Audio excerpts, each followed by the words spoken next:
Xo'p, zamoklarimizni vreskga qo'yib oldik. Idealniy darajada o'zingizlar ko'rib turganingizdek, mana hech qayerda uchgan joylari yo'q. Xo'p, metkalarni qo'yib olganmiz, ko'rib turganingizdek, hech qanaqa chizmasdan turib metka qo'yib olganmiz. Bu metkani mana Farid Qomonli karta razmetkasida qo'yib olganmiz.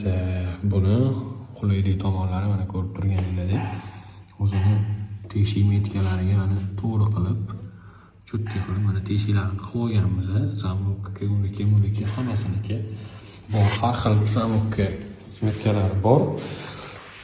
Bu narsani ishlatib yurgan ustunovchi okalarimiz bilishadi. Juda ham qulay narsa.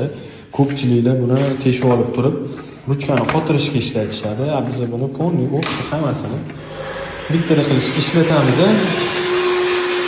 Ustunovchi okalarga maslahat berib qolamiz. Juda ham yaxshi va sifatli narsa ekan. Xarid qilsanglar ishinglar oson bo'ladi.